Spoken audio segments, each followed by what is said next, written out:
इस संसार में अगर सबसे पवित्र रिश्ता कोई है तो वो एक माँ और संतान का है।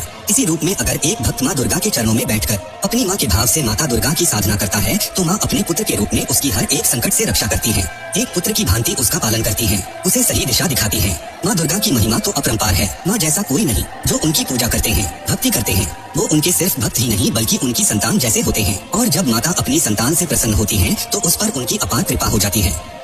बार बार माता का स्मरण होना, उनके प्रति भक्ति भाव का बढ़ना। अगर देखा जाए तो लोग माता को सबसे ज्यादा नवरात्रों के समय ही याद करते हैं। बाकी समय माता को उतना याद नहीं किया जाता और लोग अपनी रोजाना की जिंदगी में व्यस्त हो जाते हैं। पर अगर किसी को बिना किसी त्योहार के भी माता की बार बार याद आ रही हो और माता की और ज्यादा भक्ति करने का मन हो रहा हो, उनके आगे अपने सारे दुख दर्द बताने का मन हो रहा हो, उनसे एक जुड़ाव महसूस हो रहा हो, तो ये कोई साधारण बात नहीं है। माता इस संकेत के माध्यम से ये बताना चाहती हैं कि वो आपसे बहुत प्रसन्न है और उनकी कृपा आपको प्राप्त हो चुकी है। वो यही चाहती हैं कि आप ऐसे ही निरंतर उनकी भक्ति करते रहिए, उन पर अपना विश्वास बनाए रखिए। वो हमेशा एक माँ की तरह आपके साथ हैं। आपका अपनी माँ के प्रति प्रेम और लगाव का बढ़ना, जिस माँ ने हमें जन्म दिया है वो हमारे लिए किसी भगवान से कम नहीं है। एक माँ की जगह तो कोई भी नहीं ले सकता। माँ तो माँ होती है।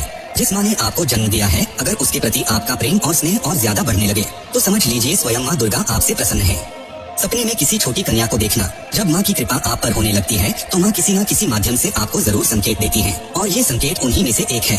सपने के माध्यम से भगवान हमें बहुत कुछ बताते हैं। सपने में किसी छोटी कन्या को देखना साक्षात माता के दर्शन करना है। अगर आपके साथ ये होता है तो समझ लीजिए कि माता आपसे प्रसन्न है और आपके ऊपर अपना आशीर्वाद बनाए हुए है।